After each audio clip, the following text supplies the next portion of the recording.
வணக்கம். ஆன்மீகம் என்பது நிம்மதியான, நிறைவான, தெளிவான, குழப்பங்களற்ற வாழ்க்கையை வாழ்வதற்கான வழிமுறை. ஆனா, அது அவ்வளவு எளிதில் சாத்தியமா? கொஞ்சம் யோசிச்சு பார்க்கணும். நம்மில் பலரும் ஆன்மீகத்த ஒரு ஆறுதலுக்காக தான் நாடுறோம். கொஞ்சம் யோசிச்சு பாருங்க. ஏதாவது பிரச்சனை வந்துச்சு அப்படின்னா தான் நம்மளுக்கு கடவுளோட நினப்பே வரும். உடம்பு சரியில்லாமல் போனால் தான் நம்ம மருத்துவரை போய் பார்ப்போம் இல்லையா? அதை போல தான் நம்ம மகிழ்ச்சியாக இருந்தோம்னா கடவுளை கண்டுக்கவே மாட்டோம். அதனால தான் பார்த்திங்கன்னா, ஏழை மக்கள், எளிய மக்கள் கடவுள் நம்பிக்கை கொண்டவர்களாக இருப்பாங்க. நாம் நிறைய படிச்சிருந்தோம், வசதியாக இருந்தோம் அப்படின்னா நம்ம பலருக்கும் கடவுள் நம்பிக்கை இருக்காது. அது ஒரு வித மோஸ்தர்னு சொல்லலாம். அது ஒரு ட்ரெண்டு மாதிரி இல்லையா? இப்போ கோட்டு சுட்டு போட்டுக்கிட்டால் அது ஒரு கெத்து. அதை போல் கடவுள் நம்பிக்கை இல்லைன்னு சொல்லிக்கிறதும் ஒரு வித கெத்து தான். அது பார்க்குறக்கு நல்லாவும் இருக்கும். அவங்க நல்ல மன உறுதி கொண்டவர்களாக, தெளிவானவர்களாக, திடமானவர்களாக இருப்பாங்க. அதே சமயம் அதெல்லாம் ஒரு பாவனை, ஒரு தோற்ற மயக்கம் தான். அவங்க வெளியில் அப்படி காமிச்சிக்கிறாங்க, உள்ளே எப்படி இருக்காங்கன்னு நம்மளுக்கு தெரியாது. நாம் உண்மையில் நமக்குள்ள என்ன உணர்றோம் அதுதான் உண்மையான நாம். நம்ம வெளியில் எப்படி தெரிகிறோங்கிறது கிடையாது. அதனால தான் எவ்வளவுதான் பணம் இருந்தாலும் மக்கள் மகிழ்ச்சியாக இருப்பது கிடையாது. அவங்க பார்க்குறதுக்கு நல்ல வசதியான வீட்டில் இருப்பாங்க. எந்த சிக்கல் சிரமம் எதுவுமே இருக்காது. பிக்கல் பிடுங்கல் எதுவும் இருக்காது. அதனால் மகிழ்ச்சியாக இருப்பதாக நாம் நினச்சிக்கிறோம். ஆனால் அவங்க பெரும்பாலும் மிகவும் துக்கத்தில் தான் இருக்காங்கன்னு சொல்லுவேன். ஏன்னா பணம் வர வர ஒரு தனிமை நம்ம மீது திணிக்கப்படும். நம்மளால் யாரையும் நம்ப முடியாது. மற்றவங்கெல்லாம் எதுக்காக நம்மக்கிட்ட வர்றாங்க, ஏன் நம்மக்கிட்ட பிரியமாக இருக்காங்கன்னெல்லாம் கேள்விகள் எழும். அதுவும் படிப்பறிவும் இருந்ததுன்னா நிறைய இது போல் கேள்விகள் எழும். நம்மளை அறியாமல் நாமளே மற்றவர்களிடமிருந்து துண்டித்து கொள்வோம். அதே சமயம் நம்ம வெளியில் மகிழ்ச்சியாக இருக்கிற மாதிரி காமிச்சிக்கிட்டோம் அப்படின்னா நமக்குள்ளே இருக்கும் துக்கத்தை நம்ம வெளிப்படுத்தி கொள்ள விரும்ப மாட்டோம். இப்போது தனிமையில் நாம் குடிச்சிக்கிட்டு அழுதுகிட்டு சோகமாக இருப்போம். வெளியில் வரும்போது நல்லா ட்ரெஸ் போட்டுக்கிட்டு பந்தாவாக வருவோம். அப்படி தான் பெரும்பாலான மனிதர்கள் இன்றைக்கி வாழ்ந்துக்கிட்டு இருக்கோம். அதுவும் இணையமெல்லாம் வந்ததுக்கப்புறம் அந்த வேடம் போடுவது ரொம்ப எளிதாக போச்சு. சமூக வலைத்தளங்கள் இவற்றின் மூலமாக நாம் என்ன சாப்பிட்றோம், எங்கே போகிறோம் இப்படின்னெல்லாம் போட்டுக்கிட்டு நம்ம மகிழ்ச்சியாக இருப்பது மாதிரி வெளியில் காட்டிக்கிறோம். முன்னாடியே சொன்னது போல் நம்ம உள்ளுக்குள்ளே என்ன உணர்றோங்கிறது ரொம்ப முக்கியம். அதில் எந்த விதமான போலித்தனமும் பொய்யும் இருக்கக்கூடாது. நம்ம மற்றவங்களுக்கு மகிழ்ச்சியாக இருக்கிறது போல் காட்டிக்கலாம். நம்மளுக்கு தெரியும் நம்ம மகிழ்ச்சியாக இருக்கோமா, துக்கமாக இருக்கோமா அப்படின்னு. இப்போ அதை நாம் கவனித்து ஏற்றுக்கொள்ளணும். இது ரொம்ப முக்கியமான ஒரு விஷயம். ஏன்னா முன்னாடியே சொன்னது போல் நம்ம ஏதாவது நோய் வந்தால் தான் மருத்துவரை தேடி செல்வோம் இல்லையா? ஆனால் நீண்ட காலத்துக்கு முன்னாடி சீனாவில் வேறு விதமான ஒரு மரபு இருந்ததுன்னு கேள்விப்பட்டிருக்கேன். அது என்ன அப்படின்னா, ஒரு குடும்பத்துக்கு ஒரு மருத்துவர் இருப்பார், குடும்ப மருத்துவர் இருப்பார். அவர் 4-5 குடும்பங்களை பார்த்துக்குவார். அவங்களுக்கு இவங்க வருஷா வருஷம் ஒரு தொகையை கொடுத்துடணும். அவரோட பொறுப்பு என்னன்னா, யாரும் நோய்வாய்ப்படக்கூடாது. யாருக்காவது உடம்பு சரியில்லாமல் போச்சுன்னா அந்த கொடுக்குற பணத்தை குறைச்சிருவாங்க. ஏன்னா அவருடைய கடமை இவங்களை எல்லாம் ஆரோக்கியமான மனிதர்களாக இருக்க வைப்பது. அது எவ்வளோ அழகான விஷயம் யோசிச்சு பாருங்க. ஏன்னா நோய்வாய்ப்பட்ட உடனே போனோம் அப்படின்னா வயிற்று வலிக்குது அப்படிங்கிறோம். உடனே என்ன சாப்பிட்டேன்னு கேட்பாங்க. ஒழுங்காக தூங்கினியான்னு போய்ட்டு உடனே என்ன பரோட்டா சாப்பிட்ட உடனே அதான் பிரச்சனைன்னு சொல்லி உடனே மருந்து கொடுத்துருவாங்க. ஆனால் நம்ம ஏன் பரோட்டா சாப்பிட்டோம், எவ்வளோ நாளாக பரோட்டா சாப்பிட்டுட்ருக்கோம், எதனால் அந்த வயிற்று வலி நம்மளுக்கு தெரியாது. இப்போ ஒரு குடும்ப மருத்துவர் நம்மளை தினமும் கவனிச்சிக்கிட்டே இருக்காருன்னா அவர் சொல்லுவார், டே பரோட்டா சாப்பிடாதுன்னு சாப்பிட்றதுக்கு முன்னாடியே சொல்லுவார். இல்லை சாப்பிட்டே ஆகணும்னா என்ன பண்ணலாம், எப்படி பண்ணலாம், ஏதாவது வழிகாட்டுவாங்க, அறிவுரை சொல்லுவாங்க. அப்போது அதுவும் இல்லாமல் அந்த குடும்ப மருத்துவரும் போது அவருக்கு நம்ம குடும்பத்தில் இருக்கிற எல்லாரை பற்றியும் தெரியும். குடும்பத்தினுடைய பழக்க வழக்கங்கள், நம்முடைய மனநிலை இதெல்லாமே தெரிஞ்சிருக்கும். அப்போது அது ஒரு அழகான ஒரு பிணைப்பு உருவாகி இருக்கும். உண்மையில் ஆன்மீகம்ங்கிறது அதை போல தான் இருக்கணும். கடவுளுடன் நாம் கொண்டிருக்கும் அந்த உறவு, அந்த புரிதல் அப்படி தான் இருக்கணும். கடவுளை நம்மின் ஒரு பகுதியாக உணரணும். ஒரு குடும்பத்தில் ஒரு அங்கத்தினரை போல, ஒரு நெருங்கிய தோழரை போல, நண்பரை போல நாம் உணரணும். நம்ம நண்பரிடம் மகிழ்ச்சியாக இருப்பதையும் பகிர்ந்து கொள்வோம், துக்கமாக இருக்கும்போது நம்ம பகிர்ந்து கொள்வோம் இல்லையா? அதை போல தான் உண்மையில் நம்ம மகிழ்ச்சியாக இருக்கும்போது ஒரு நன்றி உணர்வோடு இருந்தோம் அப்படின்னா நமக்குள்ள துக்கம் அதிகமாக எழாது. நம்ம எளிய மக்கள் அப்படிப்பட்டவர்களாக இருப்பாங்க. ஏன்னா அவங்களுக்கு சில சமயம் அந்த மகிழ்ச்சி உருவாகும்போது அந்த மகிழ்ச்சி ரொம்ப அதீதமாக தோன்றும். சில சமயம் நம்ம உணர்ந்திருக்கலாம் இதெல்லாமே. இப்போ இதையெல்லாம் நம்ம கவனித்து புரிஞ்சிக்கணும். ஆனால் அதே சமயம் பார்த்தீங்கன்னா கடவுளுங்கிறது உண்மையா பொய்யா அதுவும் ஒரு கேள்வி இருக்குது. ஏன்னா இன்றைக்கி எல்லாருமே படிச்சிருக்கோம். யாருமே கடவுள் வானத்திலிருந்து நம்ம வேடிக்கை பார்த்துட்டு இருக்காருலாம் நம்புறது கிடையாது. அது எளிது கிடையாது. அதே சமயம் அப்படி ஒரு நம்பிக்கை வேண்டியது இருக்குது. அதனால தான் பல ஆன்மீக மரபுகள் கடவுள் நமக்கு வெளியில் இல்லை, நமக்குள்ளே இருக்காருன்னு சொல்கிறாங்க. அதுவும் ஒரு விதத்தில் சரிதான். ஏன்னா கடவுள் என்பது ஒரு விதத்தில் நம்முடைய ஆழ் மனம் தான். ஏன்னா நம்முடைய ஆழ் மனதில் என்ன இருக்கோ அதை வெளிப்படுத்தணும் அப்படின்னா நம்ம உண்மையாக நேர்மையாக வாழ்வோம். எதையும் மறைச்சி வச்சுக்க வேண்டிய அவசியம் இருக்காது. ஆனால் ஆழ் மனதில் இருப்பதெல்லாம் நான் வெளியில் வெளிப்படுத்த முடியாது. நமக்குள்ளே இருக்கும் கோபம், காமம், பொறாமை இவற்றையெல்லாம் வெளியில் வெளிப்படுத்தினா மற்றவங்க ஏற்றுக்கொள்ள மாட்டாங்க, நம்மளை விரும்ப மாட்டாங்க. அதனாலேயே நாம் ஒரு விதமாக மறைச்சிக்கிட்டு வாழ வேண்டியதாக இருக்குது. மற்றவங்களுக்கு பிடிக்கணுங்கிறதுக்காக நாம் நம்மளை துக்கத்தில் ஆழ்த்திக்கிறோம். ஒரு டைட்டான பேண்ட்டு போட்டு உடை அணிஞ்சிக்கிட்டு போனோன்னா பார்க்குறக்கு அழகாக இருப்போம். ஆனால் நம்மளுக்கு கம்ஃபர்ட்டாக இல்லைன்னு வச்சுக்கோங்க, என்ன செய்வோம்? நம்ம பலரும் வேறு வழியில் அப்படி தான் உடை அணிஞ்சிட்டு தான் போயிட்டுருப்போம். இப்போது இதெல்லாம் நாம் கவனிக்கணும். இப்போ இந்த கோணத்தில் தான் நான் பல விஷயங்களை பேச தொடங்கினேன். ஆனால் அது ஒரு தெளிவான ஒரு பார்வையோட புரிதலோடு கொண்டு போகணுன்னு தோணுது. இப்போது அஷ்டவக்ர கீதை ஒரு முக்கியமான தொடர். இந்த சேனலோட ஒரு முதுகெலும்பு போல் அது இருக்கும். ஏன்னா அது உங்களால் புரிந்து கொள்ள முடியுது, நாம் தூய பிரக்ஞை அப்படின்னு புரிஞ்சுக்கிட்டோம் அப்படின்னா அதுக்கு மேலே எதுவுமே தேவை கிடையாது. அதே சமயம் அந்த புரிதல்ங்கிறது ஒரு நம்ம ஆழ் மனதுக்கு அது தெரியும். ஆனால் அதை நிஜ வாழ்க்கையில் செயல்படுத்துவது கஷ்டம். வேலைக்கு போகணும், குழந்த அழுவும், காருக்கு பெட்ரோல் போடணும், ஏதாவது தலைவலி வந்துக்கிட்டு இருக்கோம். அங்கெல்லாம் நம்ம தூய பிரக்ஞைன்னு உட்காந்துட்டு இருக்க முடியுமா? அப்போது நாம் அதை எப்படி செயலில் கொண்டு வர்றோங்கிறதும் முக்கியம். அப்போது அது அந்த நிஜ வாழ்க்கையில், நிகர் உலகில், தினசரி வாழ்க்கையில் அதை நடைமுறைக்கு கொண்டு வரணும். தூய பிரக்ஞைன்னு சொல்லிட்டு கண்ணை மூடிட்டு இறுகிட்டு உட்காந்துக்கிட்டே இருக்கவும் முடியாது. அதே சமயம் தினசரி வாழ்க்கையில் அந்த கடமைகளில் பொறுப்புகளை நம்ம இழந்துட்டோம்னா நம்ம வாழ்க்கையை வாழ முடியாது, நாம் யார் என்ற புரிதலும் இருக்காது. ஸோ இரண்டுக்கும் இடையில் ஒரு சமநிலையை கொண்டு வரணும்.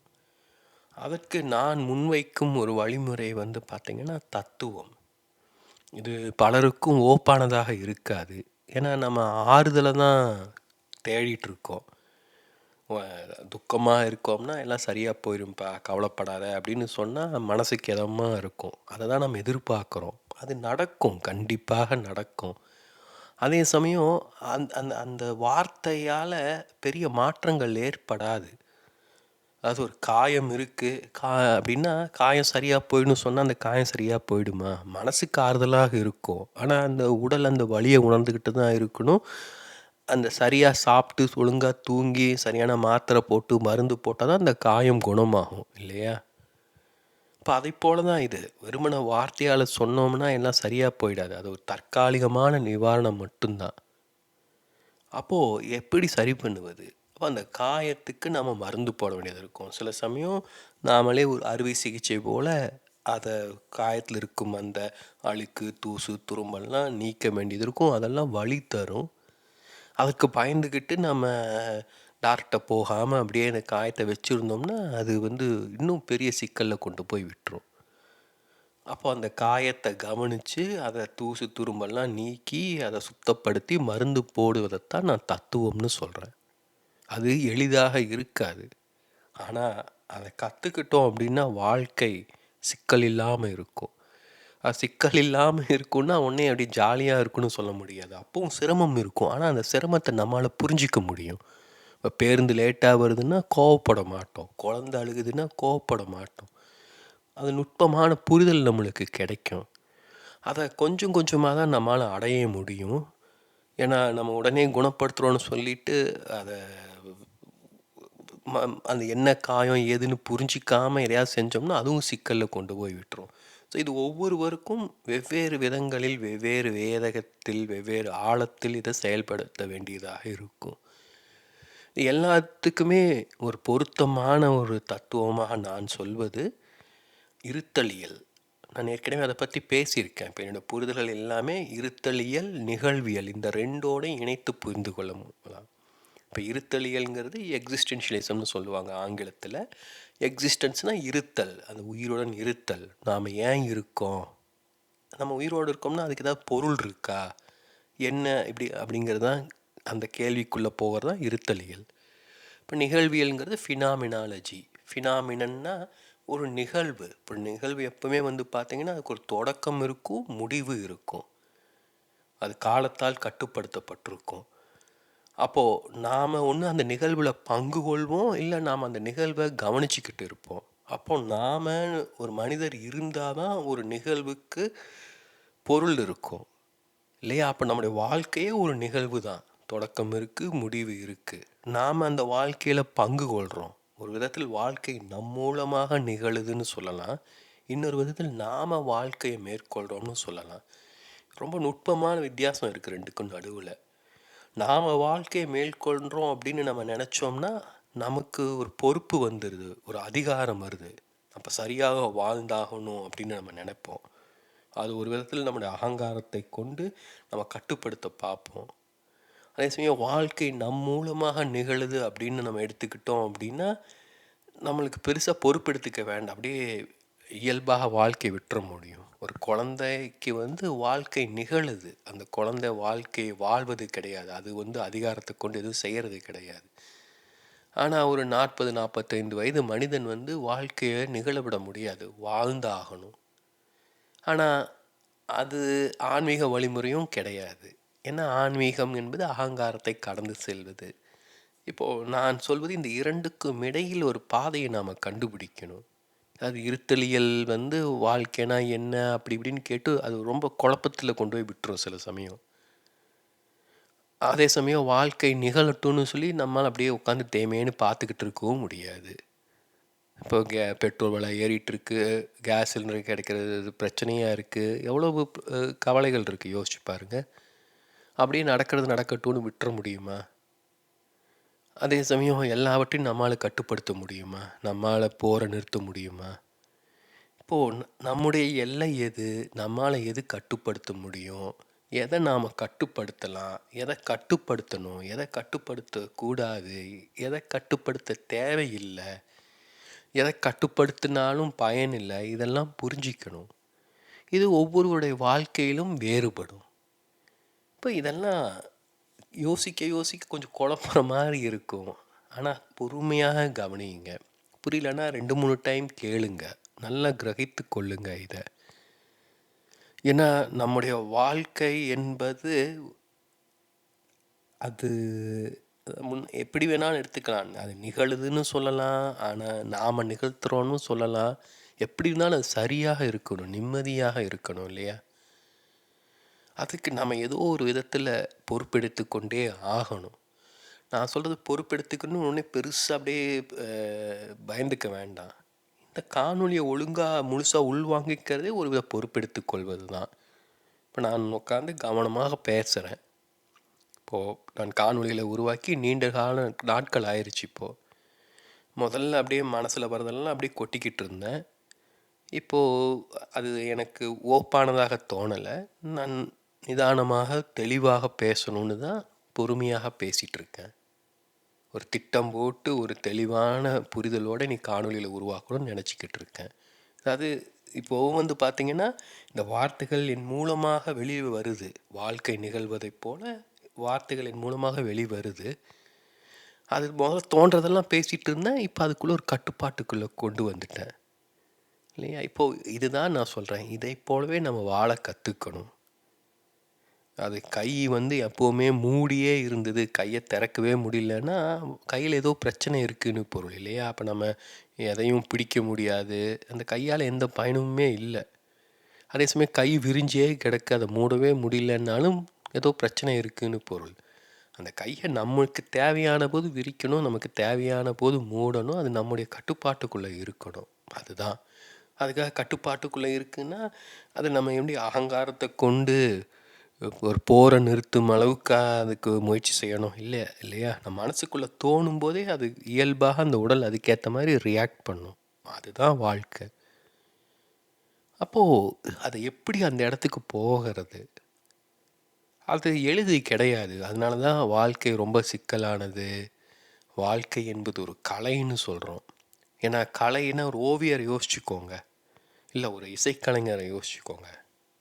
இளையராஜா போல் ஒரு இசைக்கலைஞர், உங்களுக்கு வேறு யார் உங்களுக்கு பிடிச்சிருக்கோ அவங்கள கற்பனை செஞ்சுக்கோங்க. ஒரு நல்ல வயலின் இசைக்கலைஞர்னால் அவர் எவ்வளோ நாள் பயிற்சி எடுத்திருப்பார்.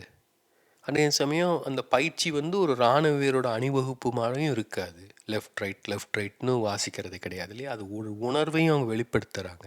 அதுதான் அந்த பேலன்ஸை கொண்டு வரணும். அதனால தான் இசைக்கலைஞர்கள் ஒரு மீடியாக்கர், ஒரு நடுத்தரமான இசைக்கலைஞர்கள் நிறைய பேர் இருப்பாங்க. ஒரு நல்ல தரமான இசைக்கலைஞர்கள் மிகவும் அரிது. ஏன்னா அவங்க அந்த கற்றுக்கிட்டதையும் மறந்து அதை கடந்து செல்லும்போது அவங்க சரியாக வாசிக்க முடியும். இப்போ இது நான் வாசிக்கிறது சரியான சந்தேகத்தோடையே ஒருத்தர் வாசிக்கிட்டு இருந்தாருன்னா அவரால் தன்னியல்பாக தனக்குள் எழும் உணர்வுகளை இசையில் வெளிப்படுத்த முடியாது. அதையெல்லாம் அவர் கடந்து செல்லணும். அது கடந்து செல்வதற்கு முன்னாடி அட்லீஸ்ட் வயலினை எப்படி பிடிக்கணும்னு அது தெரிஞ்சுக்கணும், கற்றுக்கணும். அதை போல தான் வாழ்க்கையும். இப்போ நம்ம அங்கே இருந்து தொடங்கலாம். இப்போ வாழ்க்கையோட அடிப்படை எதுனா நாம தான். இப்போ நாமனா யார், இதெல்லாம் கொஞ்சம் யோசிக்கணும். இது நீங்களும் கொஞ்சம் உங்கள் சைட்லேருந்து ஒர்க் பண்ணணும். இதை எல்லாம் நான் விளக்கிட்டு இருந்தேன்னா அப்படியே ஒரு பேசிவாக எல்லாத்தையும் மனசுக்குள்ளே போட்டுக்கிட்டே இருப்போம். அந்த மாதிரியான புரிதலை நான் முன்வைக்கலை. நீங்களும் உங்கள் சைட்லேருந்து உங்களால் முடிஞ்சதை சிந்தியுங்க. ஏதோ 2 வரி 2 வார்த்தை பரவாயில்ல, தப்பு கிடையாது. நீங்களும் முயற்சி செய்யணும். அப்போது நான் யார் யோசிச்சு பாருங்க. அது எளிது கிடையாது. நாம் இந்த உடலா, இந்த மனமா, நம்முடைய ஆள் மனமா, இப்போ இந்த குரலை கேட்குறீங்க, இந்த குரல் தான் நானா? நிறைய விஷயங்கள் இருக்குது. அதை நாம் ஒவ்வொருவருமே கவனிக்கணும். இப்போ நாம் யார் என்பது எப்படி நாம் முடிவு செய்கிறோம்? நம்ம குடும்பத்தினர் அடிப்படையில், நம்ம வேலை செய்கிறத வச்சா, நம்முடைய அழகை வைத்தா, அறிவை வைத்தா, நம்மிடம் என்ன சொத்து இருக்குது, நம்முடைய அதிகாரம், அதை வச்சா? கவனிக்கணும், யோசிக்கணும். ஏன்னா வாழ்வின் ரொம்ப ஆதாரமான கேள்வி என்ன அப்படின்னா, to be or not to பின்னு ஆங்கிலத்தில் சொல்லுவாங்க. இருக்கணுமா இருக்க வேண்டாமான்னு முடிவு செய்கிறது ரொம்ப கொஞ்சம் கொடூரமான கேள்வி தான். ஏன்னா எல்லோருமே வாழ்வதற்கு தான் விரும்புகிறோம். ஆனால் நம்ம வாழ்கிறதுக்கு ஒரு அர்த்தம் இருக்கும்போது அந்த வாழ்க்கைக்கு ஒரு பிடிப்பு இருக்கும். உண்மையில் நம்ம பலரும் பார்த்திங்கன்னா குழம்பி தவிப்பது அந்த அர்த்தம் இல்லாததுனால தான். வாழணுங்கிறதுக்கு ஒரு பொருள், ஒரு பிடிப்பு இல்லாததுனால தான். நாமளாக என்ன செய்கிறோன்னா பல விதங்கள் அதை பிடிச்சிக்க பார்க்குறோம். நம்ம குழந்தைக்காக வாழணும், இல்லை எப்படியாவது டிகிரி முடிக்கணும், ஏதோ ஒன்று, இல்லை ஒரு நாட்டுக்காக வாழணும், மொழிக்காக வாழணும். யோசிச்சு பாருங்கள். கட்சிக்காக, நடிகருக்காக, கிரிக்கெட் வீரருக்காக, நடிகைக்காக, எதுக்கெல்லாமோ நம்ம வாழ பார்க்குறோம். நம்மளுக்கு ஏதாவது ஒரு பிடிப்பு தேவைப்படுது. அதுவும் இள வயதில் நம்மளுக்கு எனர்ஜி நிறைய இருக்கும்போது என்ன பண்ணனே புரியாது. எவ்வளோ பேர் ரசிகர் மன்றங்கள்னு சுற்றிக்கிட்டு, சினிமா நடிகருக்கு கட் அவுட்டுக்கு பால் வாங்கி ஊற்றிக்கிட்டு, நம்மளுக்கு வயதான மனிதர்களுக்கு பார்த்தா சிரிப்பாக தோணும், எரிச்சலாக கூட இருக்கும். ஆனால் ஒன்றும் பண்ணுறதில்ல. அவங்களுக்கு ஏதோ ஒரு பிடிப்பு வேண்டியது இருக்குது. அதுவும் இல்லைன்னா அவங்க ரொம்ப கஷ்டப்படுவாங்க. இப்போது நம்ம அந்த பிடிப்பை நாம் தேடிக்கிட்டு இருக்கோம். அதை கண்டுபிடிக்கணும். உண்மையில் அது கண்டுபிடிச்சிட்டோம்னா அப்புறம் எந்த சிக்கலும் இல்லாமல் இருக்கும். அப்போ அதை தான் சொல்லலாம், அந்த இருத்தலியலுக்கும் நிகழ்வியலுக்கும் இடையில் இருப்பது அந்த நம்ம வாழ்க்கையை எதற்காக வாழணுங்கிற பொருளை கண்டுபிடிப்பது. ஏன்னா இருத்தலியல்ங்கிறது நிறைய கேள்வி கேட்கும். கிட்டத்தட்ட அர்ஜுனன் கிருஷ்ணன்கிட்ட கேட்ட நிலை தான். யோசிச்சு பாருங்க, அவன் ஒரு போர் வீரன், ஒரு சத்திரியன். சின்ன வயசுலேருந்தே வில்வித்தை கற்றுக்கிட்டு எதிரிகளை கொள்வதற்காக தன்னை தயார் செஞ்சுக்கிட்டு வந்துக்கிட்டு இருக்கான். கௌரவர்களுக்கும் பாண்டவர்களுக்கும் இடையே பிரச்சனை ரொம்ப காலமாகவே இருக்குது. அதெல்லாம் அவனுக்கு தெரியும். போர் நடக்க போகிறதுன்னு தெரியும். போருக்கும் போயிடுறான். போருக்கு போனோடனே அவனுக்கு திடீர்னு எல்லாரையும் பார்க்கணுன்னு தோணுது. போய் பார்த்தோடனே அப்போ தான் கை உதற ஆரம்பிக்குது. ஏன்னா அது வரைக்கும் அவன் அதில் கற்பனையில் அப்படியே நினச்சிட்டு இருந்திருப்பான், போர்னா ஏதோ அப்படின்ட்டு. இல்லை அவங்க கௌரவர்கள்லாம் அப்படி தான் நம்ம நினச்சிக்கிட்டு இருப்போம் இயல்பாக. இப்போ உதாரணம் எடுத்துக்கிட்டோம்னா, நம்ம பலரும் நம்ம அப்பா அம்மாவை குறித்து நம்மளுக்குள்ள சில எண்ணங்கள் இருக்கும். அதை நம்ம மாற்றி அமைக்கவே விரும்ப மாட்டோம். அவங்க நம்மளுக்கு பிடிக்கும், நம்ம முக்கியம், ஏதாவது நீ மனசில் கற்பனை பண்ணியிருப்போம். யோசிச்சு பாருங்கள், இப்போ உங்கள் தாத்தா திடீர்னு உங்களுக்கு எதிராக ஏதோ செஞ்சுருக்காருன்னு தெரிய வந்தால் அவங்களுக்கு எப்படி இருக்கும்? அதை போல தான் அவனுக்கு நிகழ்ந்தது. அங்கே போய் அது வரைக்கும் மனசில் ஏதோ யோசிச்சுட்டு இருப்பான். பார்த்தா எல்லாருமே நின்றுக்கிட்டு இருக்கும்போது இவங்களை போய் கொல்லணுமான்னு அவனுக்கு கேள்வி எழுது. அது ஒரு இருத்தலியல் சிக்கல். அந்த மாதிரியான நிலை நம்ம எல்லோருக்குமே வரும். அப்போ என்ன பண்ணுறோம்னா, நானே உன்னுடைய சீடன், எனக்கு எது சரியானதுன்னு சொல்லி கொடுன்னு அவன் சரணடைஞ்சிட்றான். அங்கே தான் அர்ஜுனன் பிழை செய்கிறான். ஏன்னா கிருஷ்ணன் என்னதான் ஞானியாக இருந்தாலும் அவன் அர்ஜுனனோட மச்சான். அவனுடைய தங்கையை அர்ஜுனன் திருமணம் செய்து கொண்டு இருக்கான். அவன் விட்டுட்டு துறவறம் மேற்கொண்டான் அப்படின்னா அவன் தங்கைக்கு என்ன ஆகுது? அவனோட வாழ்க்கை போகும்ல. ஸோ கிருஷ்ணன் சமயோஜிதமாக கூட அர்ஜுனை போர் தெரிய தூண்டியிருக்கலாம். இப்போ இதுதான் ஒரு உண்மையான இருத்தலியல். அது நம்ம என்னெல்லாமோ விளக்கங்கள் கொடுத்து அப்படி கிருஷ்ணனை கடவுள் ரேஞ்சுக்கு நம்ம பேசுகிறோம். ஆனால் யதார்த்தத்தில் இதுதான் நிகழ்ந்திருக்கும். இப்போது இதெல்லாம் யோசிக்கணும். நம்ம எல்லோருக்குமே இது போன்ற சிக்கல்கள் வரும். ஒரு லஞ்சம் வாங்கிறது, லஞ்சம் கொடுப்பது. ஒரு சாதாரண கிரிக்கெட் மேட்ச் பார்க்கணுன்னா கூட அந்த கிரிக்கெட் மேட்ச் பார்த்தா 2 மணி நேரம் 3 மணி நேரம் வீணாக போகும். நிறைய குழப்பங்கள் வரும். எளிய விஷயங்கள்லேருந்து ரொம்ப சிக்கலான விஷயங்கள்லேருந்து வரைக்கும். ஒரு திருமணம் செய்து கொள்வது, வேலைக்கு போவது, வேறு நாட்டுக்கு செல்வது, இதெல்லாம் ரொம்ப ரொம்ப பெரிய விஷயங்க. ஒரு சாக்லேட் சாப்பிட்லாமா வேண்டாமா, இன்னொரு தோசை சாப்பிட்லாமா வேண்டாமா, இதுவும் ஒரு இருத்தலியல் சிக்கல் தான். இப்போ இதெல்லாம் நாம் எதிர்கொண்டு தான் வந்துக்கிட்டு இருக்கோம். அதை எப்படி எதிர்கொள்கிறோன்னு கவனிக்கணும். ஒரு தோசை சாப்பிட்டா போச்சுன்னு சாப்பிட்ருவோம். அதுக்கப்புறம் என்ன ஆகுது? நைட்டு ஃபுல்லாக தூங்காமல் அவதிப்படுறோமா? ஏதாவது மாத்திரை போட்டு சமாளிக்கிறோமா? அதே போல் அடுத்த வாரம் இன்னும் திருப்பியும் அதே எண்ணம் வந்தது அப்படின்னா தோசைக்கு பதிலாக இன்னொரு சப்பாத்தி சாப்பிட்டுருந்தா சரியாக போயிருக்குமா? இதெல்லாமே யோசிக்க வேண்டும். இதெல்லாமே ஒரு விதத்தில் தத்துவம் தான். நம்ம அப்படியே வாழ்ந்துட்டு போயிட்டுருக்கோம். இதெல்லாம் கவனித்து சிந்திக்க தொடங்கினாலே நம்ம வாழ்க்கையை தத்துவம் கோணத்தில் பார்க்க தொடங்கிட்டோன்னு பொருள். இது எல்லோருக்கும் நிகழ்வது, எல்லோர் வாழ்க்கையில் நிகழ்ந்து கொண்டே இருக்குது. நாம் இந்த சின்ன சின்ன விஷயங்களை கவனிக்காமல் போகும்போது தான் அது அப்படியே கொஞ்சம் கொஞ்சமாக பெருசாகிட்டே போய் ரொம்ப பூதாகரமாக ஆகிடும்.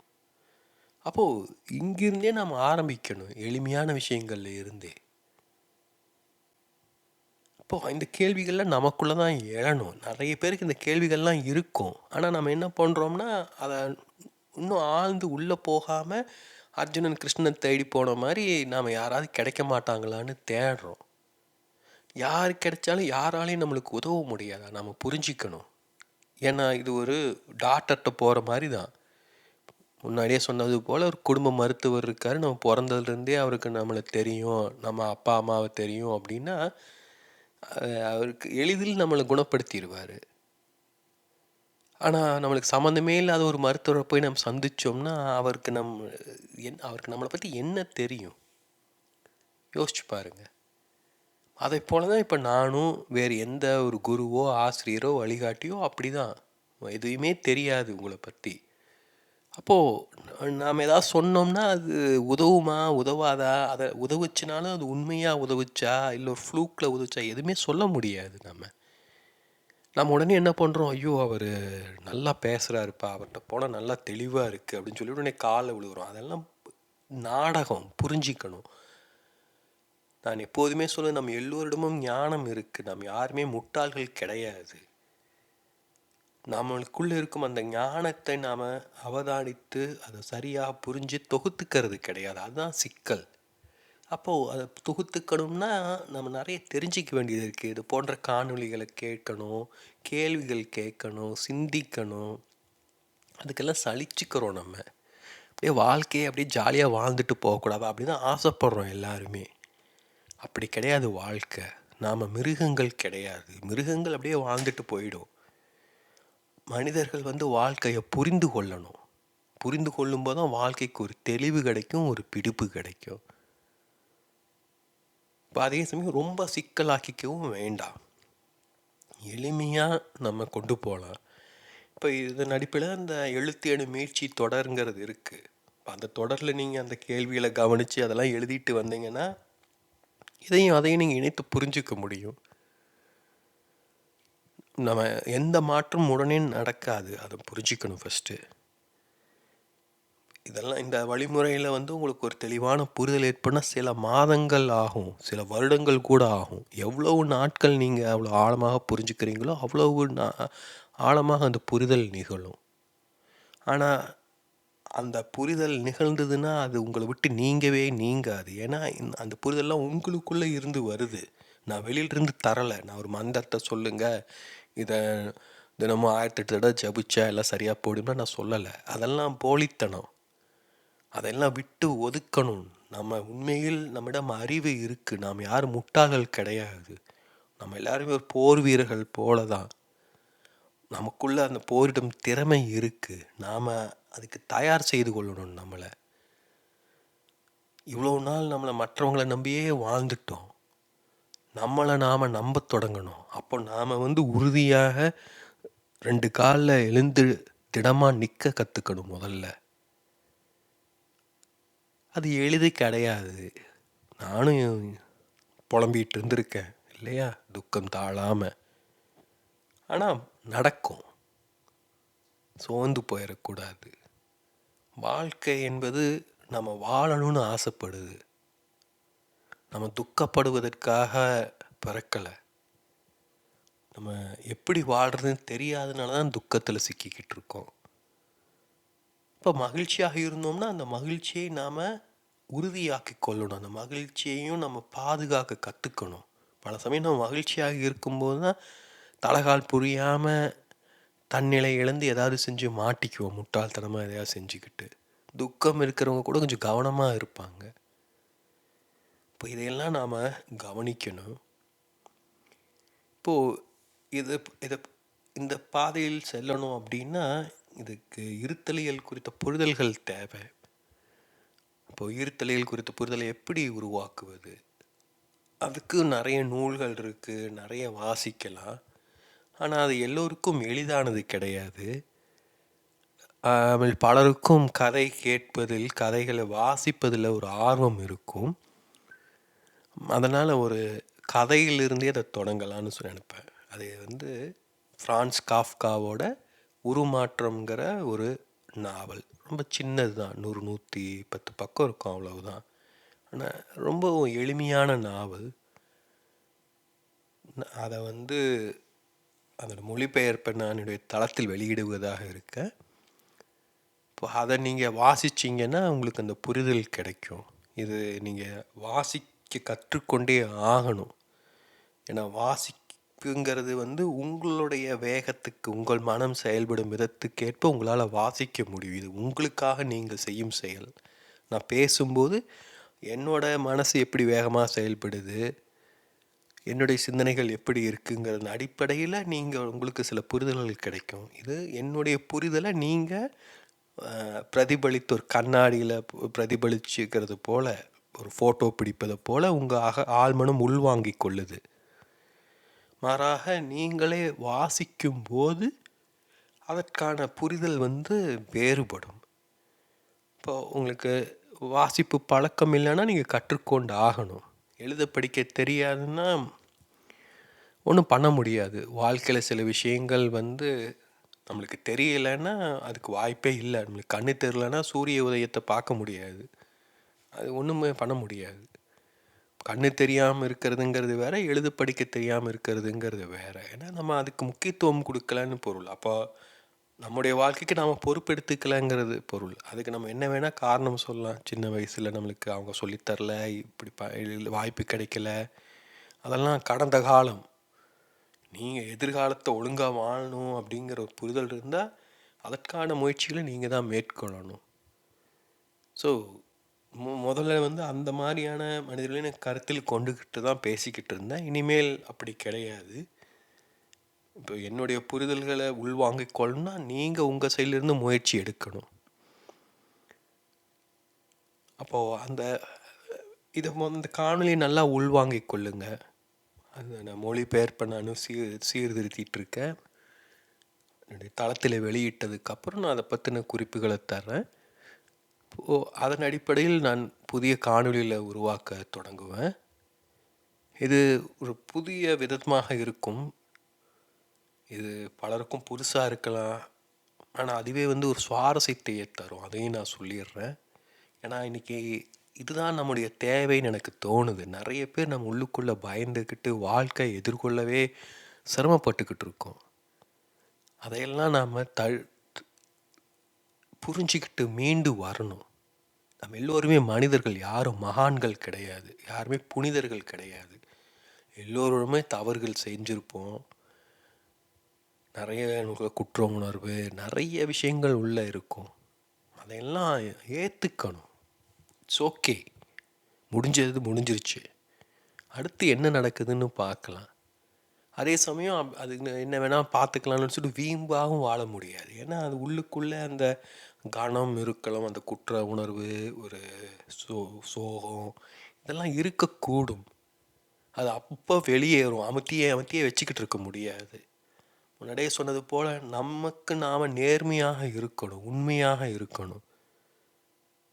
அது ரொம்ப முக்கியம். அது வாழ்க்கையின் அடிப்படையான விஷயம். அதுதான். அதெல்லாம் கொஞ்சம் கொஞ்சமாக நம்ம கவனிக்கலாம், புரிந்து கொள்ளலாம். இப்போ இந்த காணொலியை நல்லா உள்வாங்கிக் கொள்ளுங்க.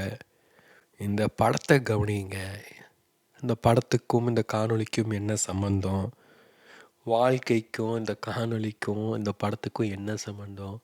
உங்கள் வாழ்க்கைக்கும் இதுக்கும் என்ன சம்பந்தம்? இப்படிலாம் யோசிங்க.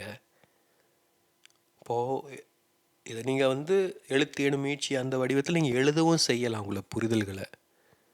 இப்போ இது எல்லாமே நீங்கள் தான் எப்படி எடுத்துகிட்டு போகிறீங்கிறது உங்கள் கையில் தான் இருக்குது. எல்லாவற்றையுமே ஒவ்வொரு டைமும் சொல்லி கொடுத்துட்ருக்க முடியாது.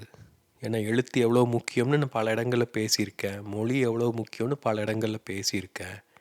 இப்போது நம்ம வாழ்க்கைக்கு நம்ம மதிப்பு கொடுத்தோன்னா, ஒழுங்காக வாழணுங்கிற ஒரு அக்கறை இருந்தது அப்படின்னா அதற்கான முயற்சியை நாம் தான் எடுக்கணும். அது இல்லை, யாரும் எல்லாவற்றையும் சொல்லி கொடுத்துட்ருக்க முடியாது. நம்ம எல்லோருமே வளர்ந்த மனிதர்கள். நம்முடைய வாழ்க்கையை ஒழுங்காக பொறுப்பாக வாழக்கூடிய கடமை, பொறுப்பு நம்ம எல்லோருக்குமே இருக்குது. வாழ்க்கையை நம்ம ஒழுங்காக வாழ்ந்தோம்னா சிக்கல் இல்லாமல் இருக்கும். ஒழுங்கில்லாமல் வாழ்ந்தோம்னா அதனால் உருவாகும் பிரச்சனையை நம்ம எதிர்கொண்டு தான் ஆகணும். ஒரு சமயம் எஸ்கேப் ஆகலாம், 2 சமயம் தப்பிச்சு போகலாம். எல்லா சமயம் நாம் தப்பிச்சு போயிட்டே இருக்க முடியாது. நம்ம வாழ்க்கையை அது கொண்டு வரும் பிரச்சனைகளை என்றைக்காவது எதிர்கொண்டே ஆகணும். அது எப்போது பண்ணுறோங்கிறது கேட்டாற்போல் நம்முடைய வாழ்க்கை மாறும். இன்றைக்கே நீங்கள் செய்யலாம், இன்னும் 10 வருஷம் கழித்து செய்யலாம், இல்லை ஏதாவது பிரச்சனை வந்தால் பார்த்துக்கலான்னு அப்படியே இருக்கலாம். அது நீங்கள் எடுக்கும் முடிவு. ஏன்னா நம் வாழ்க்கை நம் தேர்வு, நம் வாழ்க்கை நம் பொறுப்பு.